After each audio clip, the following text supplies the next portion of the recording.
Gymnastics is supposed to be beautiful, but behind the glittery leotards and perfect landings lies a brutal truth. One wrong move can change everything. These athletes push their bodies to the edge, chasing perfection on beams just 4 inches wide, or swinging from uneven bars high above the mat. And sometimes, tragically, the sport they love turns deadly. These are the stories that shake us to our core, not just because of how these lives ended, but because they remind us how fragile even the strongest can be. He was just 18, and for most people his age, life is still beginning, full of hopes, choices, and bright, ambitious plans. But for Nuan Min Triet, a rising star in Vietnamese gymnastics, that future was stolen in a split second. On what should have been just another training day, Triet attempted a backflip. Not his first, not his last. At least that's what everyone assumed. But as he launched himself into the air and rotated through space like he had countless times before, something went horribly wrong. He landed directly on his head. The impact was catastrophic, and his arms and legs immediately stopped responding. Paralyzed from the neck down, Triet was rushed to Hanoi's E Hospital. Doctors performed emergency surgery, then transferred him to Bach Mai Hospital to begin what would become a long and heartbreaking battle for survival. He couldn't move. He couldn't breathe on his own, and yet he wanted to live. "I really appreciate life. I want to keep living," he whispered after his second surgery, words that would haunt those around him. His coach, Major Hao Trung Lin, broke down recalling them. "It made me so emotional. He still had the will to fight, but willpower alone couldn't undo the damage." Despite round-the-clock care, Triet's condition worsened. In April, he was transferred to Thanh Nan Hospital, where he spent his final weeks surrounded by doctors, nurses, and a devastated family who never gave up hope. On May 9th, 2024, Nuan Min Triet quietly passed away. The silence that followed was deafening. He had been more than just a gymnast. He had been the heart of his family, the third of 4 siblings, yet the one holding everything together. His father, retired and working odd security jobs. His mother, battling cancer. His older brother, too sick to work. His youngest sister, only 5. Every month, Triet gave up his entire salary from training to help support them. A child should never have to carry that kind of weight, and yet he did it without complaint. His coaches described him as relentless, someone who trained harder than anyone else. Not for fame, but for the dream of one day representing Vietnam on the world stage. He'd started gymnastics at just 7 years old and worked his way into the national youth team by age 12. By the time he was 15, he had already swept national titles in the U12, U13, U14, and U15 categories. In 2022, he even brought home a bronze medal for the Army team at Vietnam's 9th National Sports Festival. And he wasn't done. He had plans. He was determined to age out of the youth ranks and fight for a spot on the senior national team. He was also weeks away from graduating high school. But all of that ended in a foam pit that was supposed to catch him. On November 10th, 2023, at the National Sports Training Center in Hanoi, while attempting 2 backflips, Triet fell into that pit. Only instead of bouncing back, his neck snapped under the weight of a miscalculated landing. It should have been safe. That's what everyone thought. But gymnastics doesn't always forgive. In the months that followed, as his body deteriorated and his family watched helplessly, Vietnam's sports community rallied. Donations were raised. The Vietnam Gymnastics Federation and Department of Sports made sure Triet had the best care possible. But no amount of support could undo what had been done. When Triet passed, his coach admitted that somewhere deep down, they had already prepared for this. "We knew the chances were slim, but it doesn't hurt any less," he said, voice cracking. He always fought harder in competition than he did in practice. That spirit, it never left him. More than 200 people gathered for Triet's funeral, because Triet's story isn't just about sport, it's about sacrifice. Lady, she was the China Games gold medalist on this event. Huge vault. She was already a star before most kids her age knew how to spell gymnastics. Xiang Lan was a force in China's elite sports system, graceful, explosive, and disciplined beyond her years. By 14, she had swept every event at the Zhejiang Province Championships. By 17, she was one of China's most promising vaulters, eyes locked on the global stage. She didn't make it to the Olympics, but she was close. Too close, and then everything changed. It was July 1998, New York City, the Goodwill Games. Sang was warming up for the vault final, a simple drill called a timer, the kind gymnasts do 1,000 times without thinking. She sprinted down the runway, planted her hands, launched, and never got up again. She landed hard, motionless, staring up at the arena lights, unable to move. Medics rushed in. A stunned silence fell over the gym. Spectators looked on, confused at first, then horrified. Xiang was whisked to Nassau University Medical Center. Surgeons performed emergency spinal realignment and cervical fusion, but the truth came fast and cruel. The damage to her spinal cord was irreversible. Xiang Lan, once destined to soar, was now paralyzed from the chest down. Her body was broken, but her spirit refused to be. Xiang stayed in New York for nearly a year, undergoing grueling rehab at Mount Sinai. It wasn't just about learning how to live again. It was about staying seen in a world that had once celebrated her flips, but now didn't know what to say. Celebrities came. Leonardo DiCaprio, Celine Dion, even Superman himself, Christopher Reeve. They offered words of hope, but nothing could undo the fall. She was even honored in Times Square on New Year's Eve, smiling through unimaginable pain. But beneath that public grace, something darker lingered. Years later, Xiang finally spoke out. She claimed her injury hadn't been a freak accident. It had been negligence. According to her, another team's coach had walked into the vaulting area mid-run and removed a crucial safety mat just before her takeoff. She says she told officials immediately, even from her hospital bed, but her voice was dismissed. They told her she was confused, that she had brain damage, that she should be quiet. Xiang wasn't quiet. She accused the Chinese national gymnastics team of abandoning her after the accident, of discarding her like a broken doll once she could no longer win medals. And when she was finally old enough to stand up for herself, she began preparing to sue the event's organizers. Not for money, but for truth. Because Xiang Lan wasn't just another tragic sports story. She became something more powerful. Back in China, she transformed into a symbol, an advocate for disability rights, and a reminder that broken bones don't always mean broken spirits. A television miniseries was made about her. She hosted her own Olympic-themed TV show. She became a torchbearer for the 2008 Beijing Olympics and enrolled at Peking University, determined to live a full, visible life. She even trained for the Paralympics, hoping to represent her country in table tennis. And through it all, she fought against pain, against silence, against invisibility. She regained partial use of her arms. She kept doing therapy. She kept dreaming. Xiang Lan never made it to the Olympic podium. But her story, raw, unfinished, painfully real, might be more powerful than any gold medal. Because she showed the world that while gymnastics may have taken her ability to walk, it never stole her voice.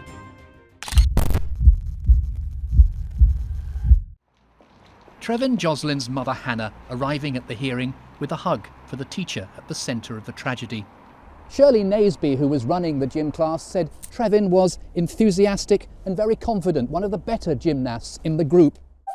She was only 12, bright, joyful, full of spark, the kind of girl who walked into a room and made it warmer without even trying. Trevan Hope Joselyn wasn't just a student at Taverham High School in Norfolk. She was a presence, confident, kind, one of the better gymnasts in her class. No one expected that an ordinary day in gym class would be her last. It was March 12th, 2014. Just another PE session. A basic gymnastics lesson. Nothing extreme, nothing dangerous. Just kids being kids. Laughing, running, stretching across mats and equipment under the soft echo of bouncing sneakers in the school gym. Near the end of the class, students were allowed to pick their favorite apparatus. Trevan, ever eager, chose the pommel horse. She'd already done a few successful vaults. Everything looked fine. She ran up like she'd done a dozen times before, graceful, determined.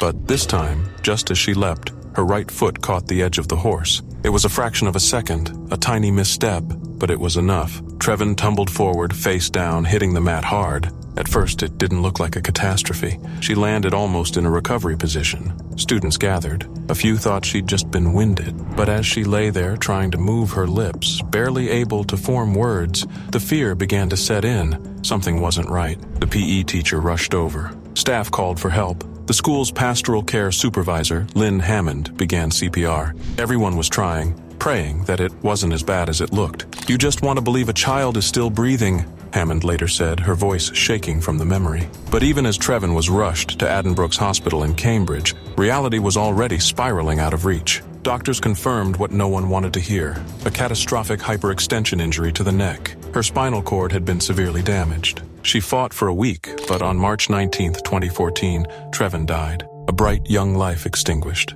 just like that. It wasn't supposed to happen. She was healthy, strong, But during the inquest, it came out that Trevan had a pre-existing neck condition, something that could have limited her ability to safely participate in high-impact sports like gymnastics. The school was aware of it, but somewhere someone missed a step. Due to an administrative oversight, not all staff had been told. Still, it wasn't negligence. It wasn't carelessness. Investigators found no evidence of wrongdoing, and chillingly, the injury she suffered would have been fatal, even in someone with a perfectly normal neck. No one was at fault, but that didn't make it any less tragic. The assistant head teacher who led the class, Shirley Naseby, remembered Trevan with tears and affection. She was confident, enthusiastic, one of the better gymnasts in the class. The last time she saw Trevan whole, she was smiling mid-run, ready to vault toward her future. And then, it was gone. Her parents didn't speak to the media after the inquest. How could they? What words could possibly exist for that kind of loss?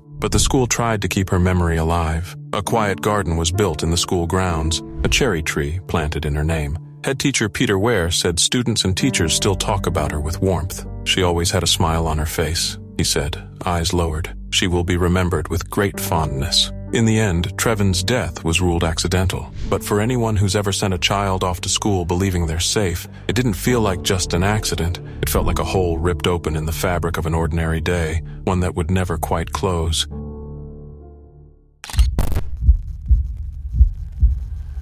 He was only 23, but already a national hero. Anton Mala had tasted Olympic glory, winning bronze in Amsterdam just 2 years earlier, and now stood poised to cement his place among the world's best. But in the summer of 1930, on a rainy day in Luxembourg, everything unraveled, quietly, fatally, and without warning. What was meant to be another step in a celebrated career turned into one of the darkest moments in gymnastics history. The World Championships that year, still known then as the International Tournament, had already begun under a cloud of uncertainty. Literally, rain had poured across Luxembourg, forcing organizers to relocate the competition from a proper stadium to a makeshift gym inside a nearby school. The decision was rushed, the setup wasn't ready, and the equipment fatally inadequate. But the show went on. Anton Mala, known affectionately as Tone, stepped onto the rings, an event he had trained for relentlessly, ever since joining the so-called movement as a teenager.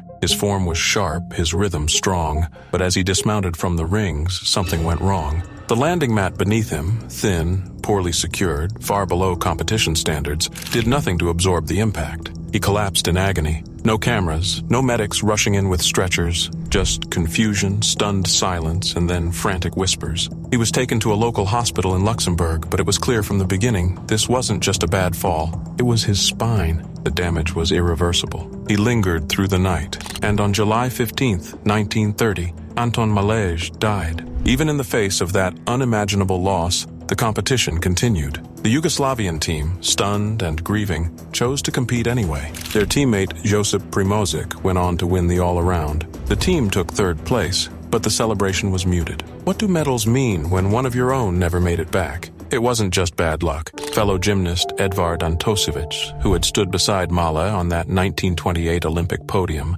later spoke out. He blamed the rushed relocation, blamed the poor safety, blamed the negligence. After all, 2 Yugoslav athletes had fallen that day. Leon Stukelj slipped from the high bar and had to withdraw, but Anton never got the chance to recover. An investigation later confirmed the worst. The gym floor had been covered in thin, unsuitable mats. There had been no proper preparation, no margin for error. And in this sport, there is no margin for error. Back home in Ljubljana, the sorrow was overwhelming. His body arrived by train on July 18th. Tabor Hall, the heart of the Slovenian Sokol movement, became a shrine. More than 10,000 people came to say goodbye. Mourners lined the streets. His casket passed through Skofja Loka and onto Bohinjska Bistrica, where he was buried beneath the mountain skies of his childhood. His grave bears a bronze bust sculpted by Lojza Dolinar, a reminder that even legends fall, but some leave behind more than medals. Since 1970, an annual memorial competition has been held in his name. Streets in Ljubljana and Bohinjska Bistrica still carry his legacy. Anton Mala didn't die in war. He didn't die in battle. He died doing what he loved, in a competition that should have protected him. It was just another summer day at the famed gymnastics school in Deva. Inside the gym, 12-year-old Alexandra Hooi was training quietly, alone, working through a wrist injury that had kept her from full routines. She was small, just 55 pounds, but already carried the weight of Romania's storied gymnastics legacy on her tiny shoulders. Everyone said she had that special spark, and she did, until the moment she didn't. That morning, nothing seemed out of place. Alexandra had been practicing in the pit, focused, determined. Then, without warning, she walked over to her coach, Liliana Cosma, and softly said she needed to go to the restroom. Minutes later, she returned pale, shaken, and whispered that she couldn't continue. She had just thrown up. Her coach didn't hesitate. They went straight to the school doctor. By then, something had already gone terribly wrong. The school's physician examined her and called an ambulance. Alexandra was still conscious when they loaded her in, at least that's what the doctor said, but the nurse who rode with her told a different story. She was already in a coma when we arrived, the nurse said later, her voice tight with disbelief. We asked if she had fallen, but were told no. The girl hadn't collapsed from a fall or an impact. Something inside her simply gave out. She was rushed from the pediatric hospital in Deva to the county hospital's ICU. Then, as her condition worsened, she was airlifted 43 minutes to the neurosurgery unit in Timisoara. Her tiny frame, now unconscious and unmoving, was kept alive by tubes and wires, surrounded by flowers and religious icons from strangers who had seen her on the news. Romania was watching. Night after night, her condition was broadcast across the country. Doctors worked urgently, running test after test, but their faces grew graver with each passing hour. A neurosurgeon finally confirmed what no one had suspected. It wasn't trauma. It wasn't from the gym. Alexandra had been living with a hidden congenital defect, a malformation of blood vessels deep in her brain. It had burst. A sudden brain hemorrhage, silent and swift, had robbed her of consciousness. They couldn't see the exact cause. All they knew was that her brain was flooding with blood and she had slipped into a third-degree coma. Time was slipping too. Back in her hometown of Roman, her parents didn't even know what had happened. They lived in a poor village near Faltitseni and didn't have a phone. By the time word finally reached them, their daughter had already spent hours fighting for her life. Alexandra Hooi had begun gymnastics at just 6 years old, full of raw energy and devotion. Like so many Romanian girls before her, she came from hardship and trained with quiet, relentless focus. She had recently been crowned national champion for her age group. She dreamed of following in the footsteps of her idols, the girls who had swept gold at Sydney in 2000. She talked about the Olympics constantly. "I was very happy when Romania won," she said in an interview the year before, standing straight and serious between tumbling passes. "I have no time for friends, but I like the gym." She was 12. For 5 days, she fought. The machines kept her breathing, but her light was slipping further away. And on August 20th, 2001, Alexandra died. She never fell. She never cried out. There was no dramatic crash. Just a quiet whisper to her coach, a look in her eyes that said something wasn't right, and then nothing. Her story is still whispered in Romania, a little girl who trained with Olympic dreams and collapsed under the weight of something no one could see. No warning, no chance, just a silent defect that waited patiently for its moment.